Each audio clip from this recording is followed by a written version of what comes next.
Muito boa noite. A partir de agora você tem muita informação aqui no Rede TV News. Olá, boa noite. A Anvisa, Agência Nacional de Vigilância Sanitária, divulgou hoje os pareceres públicos de aprovação da vacina da Pfizer para crianças de 5 a 11 anos de idade. Os documentos apresentam a avaliação de benefício e risco considerada pela agência para aprovar o uso do imunizante nessa faixa etária. A entrega dos pareceres atende a um pedido do ministro da Saúde, Marcelo Queiroga. Amanhã, o Ministério da Saúde vai abrir uma consulta pública sobre esse tema. A população poderá se manifestar até o dia 2 de janeiro. E o ministro da Saúde, Marcelo Queiroga, participou hoje de uma reunião de ministros da América do Sul, em Buenos Aires, para discutir a crise da Covid-19 na região. Com a variante Ômicron, os países do Mercosul formaram uma força-tarefa para avançar na vacinação. O encontro aconteceu no Palácio San Martín, sede do Ministério de Relações Exteriores da Argentina. O objetivo era discutir medidas para o enfrentamento da variante Ômicron e o avanço da vacinação nos países do bloco. A reunião foi fechada para a imprensa, mas o ministro Marcelo Queiroga falou com os jornalistas. Queiroga disse que pretende trocar experiências com os países que já começaram a vacinação em crianças, como é o caso da Argentina e do Chile. O governo brasileiro deve apresentar amanhã a recomendação do Ministério da Saúde sobre o tema, e uma decisão final deve sair somente no dia 5 de janeiro. O governo brasileiro vai colocar amanhã em consulta pública a nossa recomendação, porque já houve a aprovação do primeiro imunizante pela Agência Nacional de Vigilância Sanitária e o Ministério da Saúde no dia 5, em um procedimento administrativo validado pelo Supremo Tribunal Federal, vamos anunciar a estratégia do Brasil. A demora do governo em iniciar a vacinação em crianças tem sido criticada por especialistas. Porém, segundo o ministro, o Brasil conseguiu controlar a pandemia e, por isso, o tema pode ser decidido do que ele chamou de forma segura. Vale destacar que o ambiente epidemiológico é um ambiente epidemiológico tranquilo contra a Covid-19. Os ministros do Mercosul também discutiram a doação de imunizantes a países vizinhos que têm situação de maior vulnerabilidade. A Argentina anunciou ontem a doação de 1 milhão de doses à Bolívia.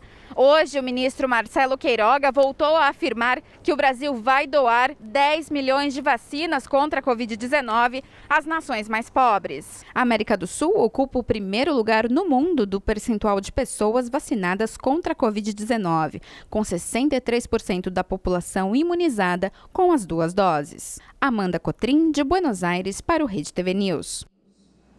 E agora os números da Covid-19 no Brasil. Segundo dados do Ministério da Saúde, o Brasil tem 21.516.000 recuperados da doença. 88 mil pacientes continuam em acompanhamento e desde o início da pandemia, 618 mil pessoas morreram de Covid-19 no Brasil. Vale lembrar que esses são números parciais porque alguns estados não divulgaram os seus dados hoje.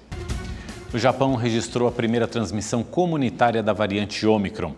Vamos ver agora com o correspondente da Rede TV News, do Rede TV News na Ásia, o Marcelo Espíndola, como os países do maior continente do mundo estão enfrentando essa nova cepa do coronavírus. As primeiras transmissões locais da Omicron no Japão foram detectadas em Osaka. 3 delas em uma família que não viajou para o exterior e outra em uma pessoa que voltou recentemente de uma viagem internacional. Com a chegada da variante que se espalha mais rápido do que a Delta, o sinal de alerta acendeu entre os japoneses. O governador de Osaka pediu que os cidadãos reforcem as medidas preventivas, inclusive as mais difíceis às vésperas das festas de fim de ano, como manter apenas 4 pessoas por mesa e que a permanência nos restaurantes seja de, no máximo, 2 horas. O país que está entre os mais fechados do mundo por causa da Covid aumentou ainda mais o rigor nas fronteiras e resolveu acelerar a aplicação da dose de reforço da vacina. Os reflexos da Omicron atingem também a China, que teve a previsão do crescimento de 2022 encolhida. Segundo o relatório do Banco Mundial, o país deve ter restrições maiores e mais duradouras por causa da nova cepa, o que pode deixar o PIB em torno de 5,1% e marcar o menor crescimento desde 1990.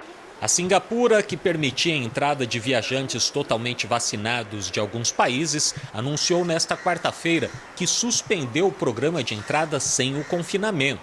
A nova mutação do coronavírus mudou também os planos da Tailândia. O país, que já estava recebendo turistas de mais de 60 nacionalidades, voltou a exigir quarentena. Apenas a ilha de Phuket mantém o programa de isenção da medida para os viajantes totalmente vacinados. A partir de agora, estamos de volta ao antigo esquema de quarentena ao entrar, anunciou o primeiro-ministro Prayut Chan-o-cha. Marcelo Espíndola, de Macau, na China, para o Rede TV News.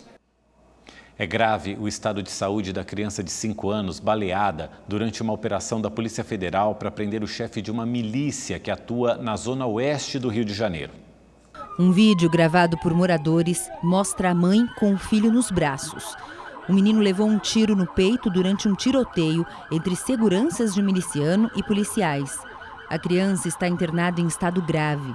Outras 2 pessoas, entre elas um agente, foram atingidas de raspão. O chefe da milícia, que atua na região, foi preso. O nome dele não foi divulgado. Imagens de uma câmera de segurança flagraram quando o homem, em uma motocicleta, reduz a velocidade para atacar uma jovem de 19 anos que anda pela rua em Itaúna, a cerca de 70 quilômetros de Belo Horizonte. Depois de assediar a vítima, o suspeito retorna e foge do local. Assustada, a mulher disse que não conseguiu anotar a placa do veículo. O agressor ainda não foi identificado. Em Alto Paraíso de Goiás, um jovem de 18 anos foi arrastado por uma corda amarrada no pescoço. As cenas de violência contra o rapaz foram divulgadas nas redes sociais. Além de registrarem as agressões, as pessoas batem palmas e dão risada da situação. O jovem foi levado por amigos ao hospital e já recebeu alta. A polícia investiga o caso. Agora, quem doar sangue no Hemorrio pode receber a vacina contra a gripe. A iniciativa tem o objetivo de ajudar a frear o avanço da epidemia no Rio de Janeiro e ainda promover as últimas doações deste ano. Árvore de Natal, doação de sangue e vacina. Combinação ideal para essa época do ano. E não é só para a saúde, não. Não é só saúde, é importante para salvar vidas, né? Francis já é um doador assíduo, mas hoje veio junto com a esposa para colocar em dia a vacina contra a gripe. Maravilhoso, eu não tive tempo antes de fazer a vacina, porque eu trabalho embarcado, então eu aproveitei essa oportunidade de doar e fazer logo a vacinação da gripe. O Hemorrio é o centro de distribuição de sangue para hospitais em todo o estado. E nessa época do ano é comum que os estoques fiquem mais baixos. O problema é que dessa vez um outro fator preocupa. É a epidemia da gripe que atinge o Rio e que já fez o número de doadores cair mais de 60%. Por isso, a campanha de doação com vacina é uma forma de ajudar e proteger. A gente vai estar vacinando todos os doadores que se candidatarem à doação de sangue aqui no Hemorrio. Então, assim, é muito importante que as pessoas doem sangue antes para depois vacinar. A gente está nesse período aí de gripe, do surto de gripe muito sério aqui no estado do Rio de Janeiro. Então, a gente se preocupa também com a saúde do nosso doador. Até amanhã, a expectativa é que cerca de 500 pessoas doem sangue e também sejam imunizadas. Os doadores devem ter entre 16 e 69 anos. Os menores de idade precisam estar acompanhados e ter a autorização dos responsáveis. É preciso ainda pesar no mínimo 50 quilos, estar bem de saúde e apresentar um documento com foto. Quem se vacinou contra a Covid-19 deve esperar 2 dias, no caso da Coronavac, ou 7, caso tenha sido imunizado com a AstraZeneca, Pfizer ou Janssen, para só depois fazer a doação. Doar sangue é um gesto simples, que em menos de 15 minutos garante a vida. Eu estou me sentindo muito bem, foi a minha primeira doação, mas eu estou respirando aliviada em saber que eu estou ajudando. E São Paulo também está enfrentando uma alta nos casos de síndromes respiratórias. Hoje, a Prefeitura da cidade afirmou que vai receber 1 milhão de doses da vacina contra a gripe H1N1. As unidades serão enviadas pelo Instituto Butantan. Parte do lote já estará disponível nos postos de saúde a partir de amanhã. Uma pesquisa do Instituto Datafolha, divulgada hoje, mostrou que os brasileiros estão divididos quando o assunto é a obrigatoriedade do uso de máscara em lugares abertos. Há quase 2 anos, elas se tornaram obrigatórias no Brasil. O uso de máscaras como forma de se proteger da Covid-19 foi recomendado pelo Ministério da Saúde em abril de 2020. E logo em seguida, prefeituras começaram a editar decretos estabelecendo multas para quem saísse de casa sem a proteção. Com o avanço da vacinação e a redução dos casos de contaminação, as autoridades começaram a avaliar a possibilidade de flexibilizar a proteção. 3 capitais já dispensaram o uso de máscaras em locais abertos: Rio de Janeiro, Brasília e Porto Velho. O governo de São Paulo chegou a marcar a liberação para o dia 11 de dezembro, mas recuou e vai manter a obrigatoriedade até o fim do mês que vem. Uma pesquisa do Instituto Datafolha divulgada hoje mostra que quase metade da população ainda não se sente segura em andar sem a máscara. O levantamento foi feito com 3.666 pessoas. 44% acham que o item de segurança deve ser exigido apenas em ambientes fechados, mas 48% defendem o uso do acessório também em locais abertos.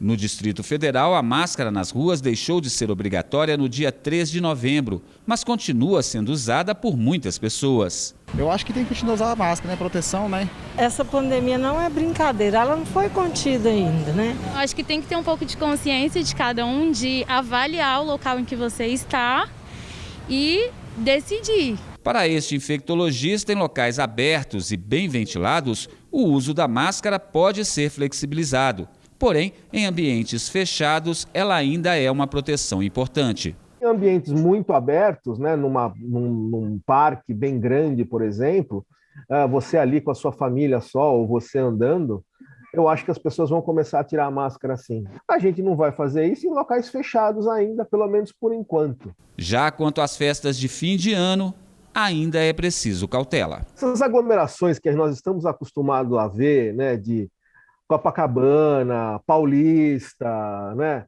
Sabe, é muito complicado. Eu acho que ainda é muito complicado, tá certo? As comemorações dentro das nossas casas, eu acho que eu não vejo problema com relação a isso. A ceia de Natal é daqui a 2 dias, né? Tá chegando. Daqui a 2 noites. 2 noites. Mas sabe que ainda tem gente quebrando a cabeça para preparar a ceia, para preparar esse cardápio. Pois é, e o motivo, Mauro? Gente, os alimentos estão muito caros e aí para não cancelar essa festa, né? O jeito é usar a criatividade e, claro, substituir aí por produtos mais em conta. Todo Natal é assim, família reunida e Dona Marlene na cozinha. Todo ano. Esse ano vai ter uma exceção, porque eu tô com 2 filhos em Londres, mas vem minha filha, minha nora, vem meu genro, vem meus 11 netos, porque um está em Londres, né?